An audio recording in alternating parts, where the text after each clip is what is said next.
What happens when a former royal walks onto a late-night stage, expecting a simple interview, and walks off surrounded by security? Tonight we're diving into the most explosive late-night confrontation of the year. The interview that spiraled so far out of control, Meghan Markle had to be escorted off the set of The Late Show with Stephen Colbert. This wasn't just a PR misfire. This was a head-on collision of ego, resentment, and media manipulation. Live. Under studio lights.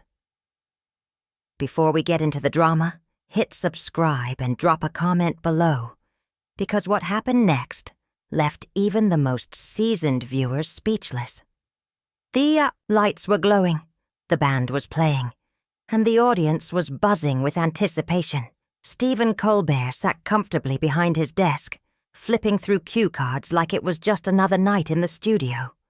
His guest? Meghan Markle, the Duchess of Sussex herself, making a rare appearance to promote her newest charitable initiative. Ladies and gentlemen, please welcome Meghan Markle. The crowd applauded as Meghan emerged, confident in a tailored black blazer, her trademark smile flashing like it had a decade earlier on red carpets. She took her seat. She thanked Stephen. The interview began. Smooth, polished, and utterly controlled. At first, Colbert started with easy questions. Her work in California, the non-profit, the mission to uplift marginalized women in the workplace. Meghan delivered flawless answers. Her tone practiced, her words carefully chosen. "It's about more than visibility," she said. "It's about impact." Then came the question. Gentle on the surface but loaded beneath. Does this work draw from your own experiences? After all, you've faced more public scrutiny than most. Meghan's smile tightened. Her posture straightened. Something had shifted. I think any woman in the public eye, especially a woman of color, knows what it's like to be doubted, silenced, or misrepresented, she said, her tone edged now, and we're still expected to smile through it. Colbert nodded, sensing the temperature change. He pressed further, carefully. "You've been vocal about certain media outlets. I'm curious how you distinguish between legitimate journalism and what you call unfair treatment." The studio air grew dense. Meghan's expression hardened. "I think the better question is, why are we still having this conversation? Why does a woman speaking her truth get labeled as controversial or difficult? Why are we more obsessed with my past than the work I'm doing now?" Her voice wasn't raised, but it carried force. Colbert tried to pivot. "I'm not trying to relitigate anything. I just think people are curious about your perspective. You've had a unique view, from inside Hollywood and under the global spotlight." Meghan leaned forward, eyes locked. "With all due respect, Stephen, that's the problem. My life isn't a think piece. My trauma isn't up for analysis. I came here to talk about real people, real issues. And instead I'm sitting here defending the right to be taken seriously." Gasps rippled through the audience. Colbert looked stunned, not by the words, but by the intensity. Still, he tried to hold the line. "Meghan, I think people just want to understand your story. And I think people need to ask why they feel entitled to dissect it," she snapped. Then suddenly, movement from stage left. A quiet word into a producer's earpiece. "Security." Appeared at the edge of the stage. Meghan noticed. She stood. "If you're not interested in hearing about the work, then maybe I'm not interested in continuing this conversation." Colbert blinked. "Wait, Meghan?" "No, Stephen. This was never a conversation. It was an ambush dressed as curiosity." With that, Meghan Markle turned and walked off the set, security flanking her, as the stunned audience sat frozen. The cameras kept rolling. Colbert sat in silence, clearly rattled. Whatever this was supposed to be, a promo, a puff piece, a feel-good moment, it had detonated on live television. What happens when a former royal sits down for a simple late-night interview and ends up igniting the most explosive confrontation television has seen all year? Tonight we're peeling back the curtain on a moment that had producers scrambling, cameras rolling, and security escorting Meghan Markle off the set of The Later Show with Stephen Colbert. This wasn't a typical celebrity slip-up. This was a collision of pride, pressure, and unresolved tension, live, unscripted, and impossible to ignore. The studio was aglow under the familiar warmth of broadcast lights. Colbert, calm and confident behind his desk, rifled through cue cards like a man who'd done this 1,000 times before. The audience buzzed, eager, curious, having been promised a rare appearance by the Duchess of Sussex herself. Meghan entered to thunderous applause, dressed in a sleek black blazer, every inch the seasoned public figure. She waved, smiled, and took her seat. The energy was high, and everything seemed on track, until it wasn't. At first, it was smooth sailing, questions about her charitable work, her life in California, the usual gentle fare. Meghan delivered poised, polished answers. But when Colbert pivoted, ever so slightly, toward the subject of media scrutiny and personal experience, the room changed. Her smile faltered. Her tone sharpened. "Why is it," she asked, "that when a woman, especially a woman of color, speaks her truth, it's branded as controversial?" The studio, once brimming with warmth, began to cool. Colbert, ever the professional, tried to keep it light, tried to redirect. But the moment had passed. Meghan wasn't deflecting. She was leaning in. "Do you ask every guest to justify their lived experience before discussing their work?" she shot back. "Or is that special treatment just for some of us?" Now the audience was shifting, whispering. This wasn't the show they'd come to see. This was turning into something else. Something raw. Colbert tried again to steer the ship back. He offered an olive branch, a chance to reset. But Meghan didn't take it. "Ah, there it is," she said, her voice rising. The moment a woman pushes back, suddenly she's being emotional and needs to calm down. Do you even hear yourself right now, Stephen? There was no laugh track, no witty comeback, only a heavy, uncomfortable silence. Colbert stood his ground. "I ask tough questions of every guest. That's the nature of this platform," he said, voice steady but clearly strained. "But I won't accept the suggestion that I've been unfair to you." Meghan wasn't having it. "You won't accept my experience?" she repeated, incredulous. "That's exactly what I'm talking about. You're proving my point in real time." The tension was now thick as glass. Colbert's producers signaled wildly from the wings.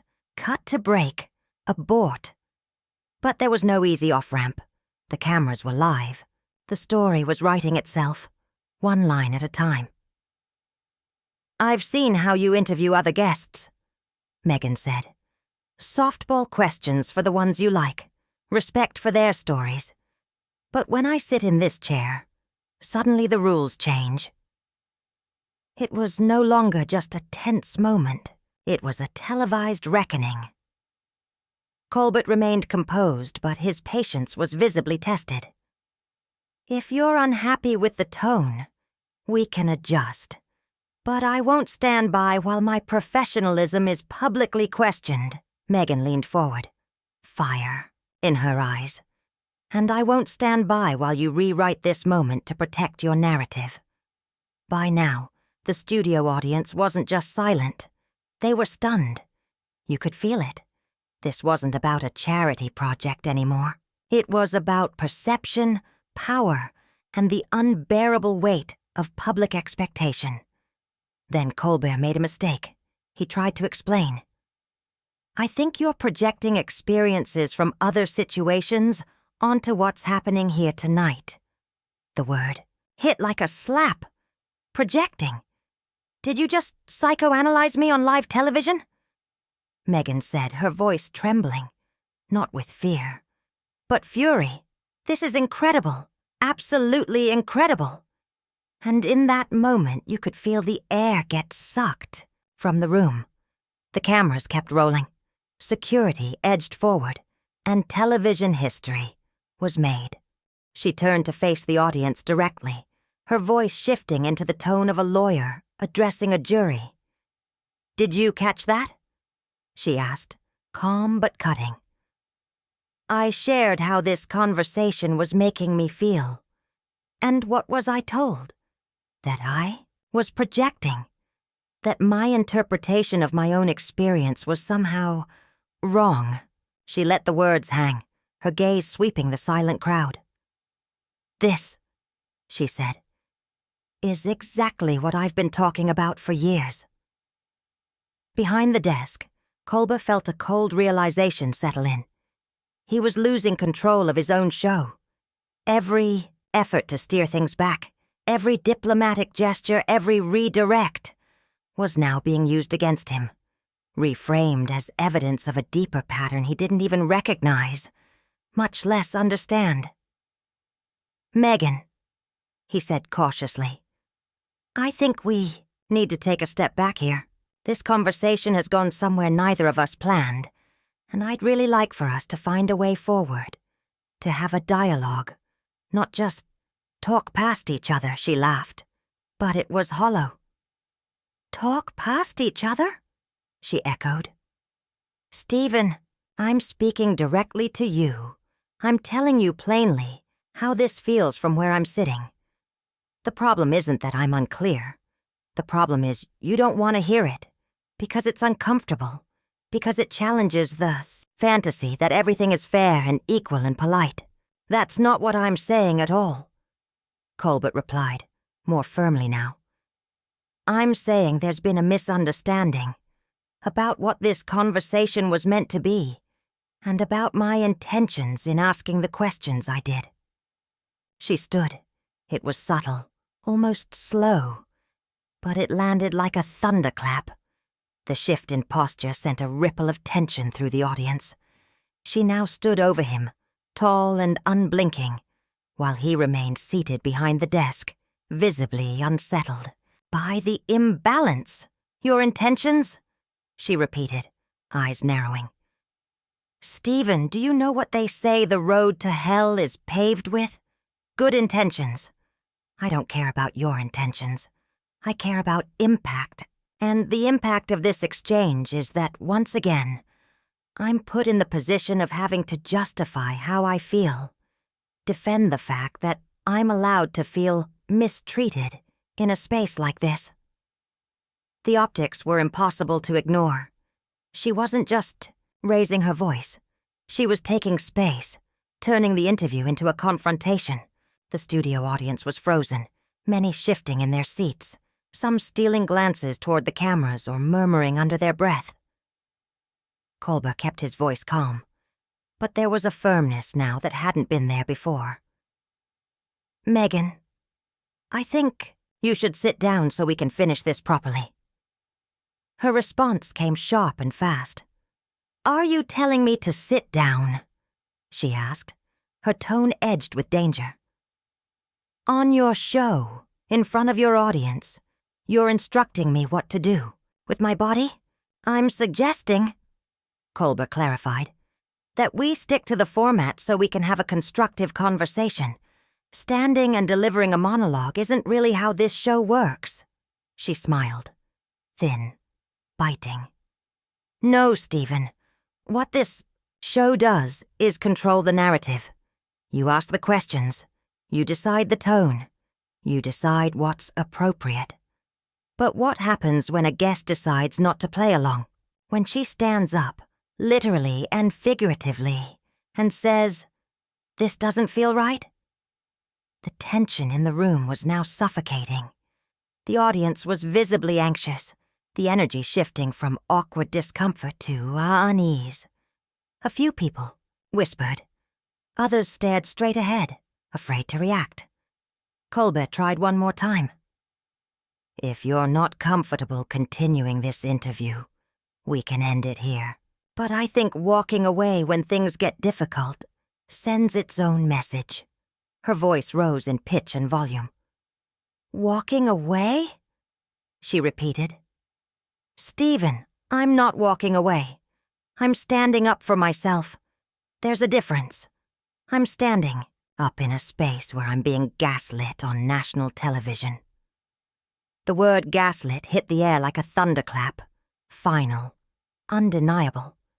The audience audibly shifted, some recoiling as if a line had been crossed. Colbert sat still, processing. He had been on television long enough to recognize when something had tipped beyond repair.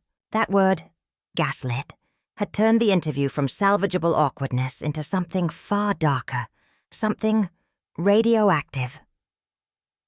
From the wings, his producers gestured frantically. But Colbert knew.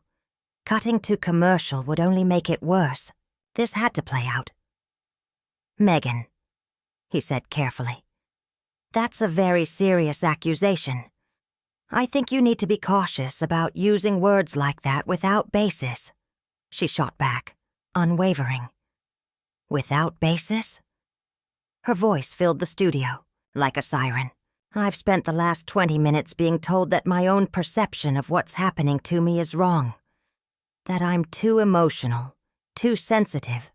That I need to reset, calm down, be more agreeable. If that's not gaslighting, Stephen, then what is? What would you even call this?" "I'd call it a disagreement between two adults who see things differently," Stephen replied calmly. "Not everything is a conspiracy, Meghan. Sometimes people just don't see eye to eye." Meghan let out a sharp, bitter laugh. "A disagreement?" she repeated. "Stephen, you have all the power here. The platform, the audience, the final edit. This isn't a conversation between equals. It's you using your position to make me look unreasonable. Because I had the audacity to push back against your narrative." That last accusation, about editing, landed like a punch. It implied manipulation far beyond normal interview dynamics. Stephen Colbert felt his professional integrity being challenged in real time, and his voice sharpened. "This show is broadcast live to tape. We don't edit interviews to make guests look bad. What you're suggesting isn't just false. It's deeply insulting. To me, to this program, to everyone who works on it."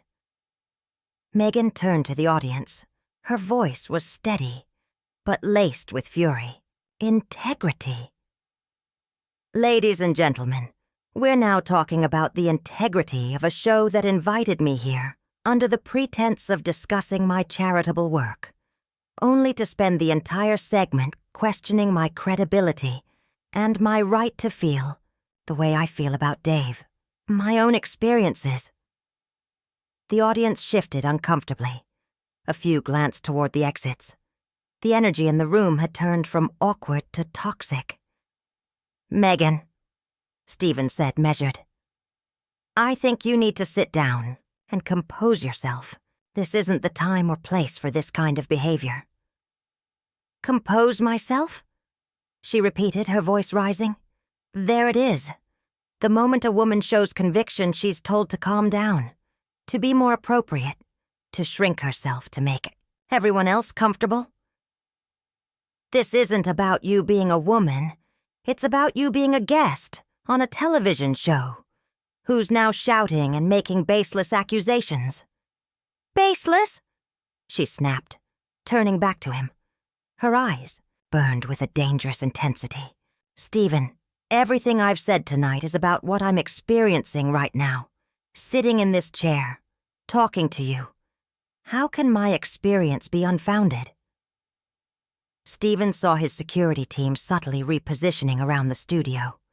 The situation was escalating, Quietly, professionals were preparing for the possibility they'd need to step in. Your feelings are valid, Meghan.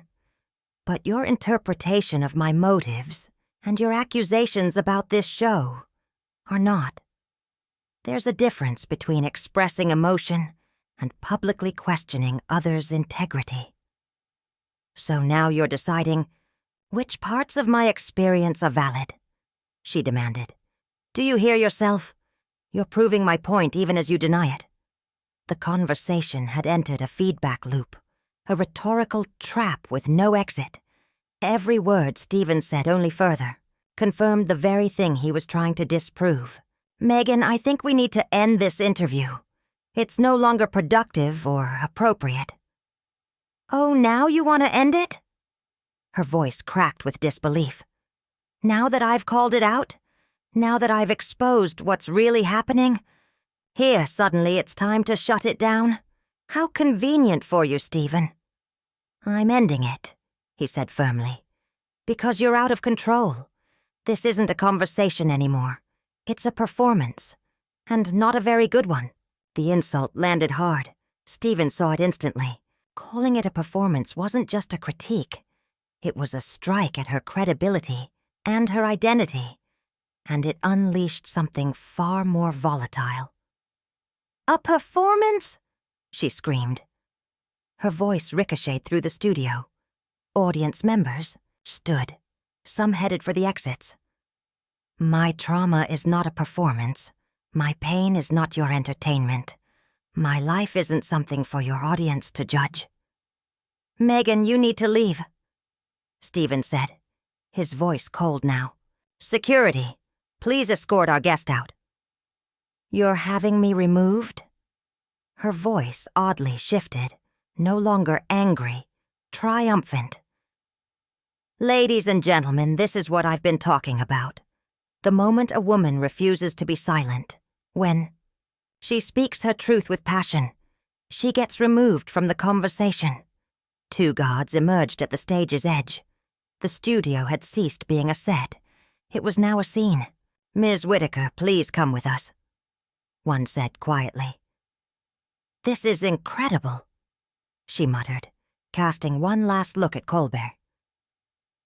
I hope you're proud of yourself, Stephen. I hope this is the kind of television you meant to make. I hope your audience remembers this moment and thinks hard about what it means when powerful men silence women who dare to speak. As security flanked her, Meghan turned to the audience. Her final words carried the conviction of someone who knew she'd just become the story. Thank you for witnessing this. Don't let them tell you this was about me being difficult or emotional. This was about power and what happens when someone finally dares to challenge it. The studio doors shut behind her. Their sound echoed across the now silent room. Colbert sat motionless at his desk. He looked out over the stunned audience, people who had come expecting entertainment and instead got a reckoning. Ladies and gentlemen, he said quietly, his voice heavy, we're going to take a break. This is not the show we intended to deliver tonight, and I apologize to everyone who came expecting something else. The cameras kept rolling. The audience sat in silence, some reaching for their phones, knowing they had just witnessed something seismic. Others were still, trying to understand how a conversation about charity had turned into something so raw, so explosive. What had begun as a routine interview had unraveled into a full-blown confrontation, a clash of power, perspective, and pain. And the question that remained, hanging in the air like smoke, was Meghan justified in her response? Or did she cross a line that should never be crossed on live television? Let us know what you think in the comments. Subscribe for more intense moments, raw truths, and the stories that shake the entertainment world to its core.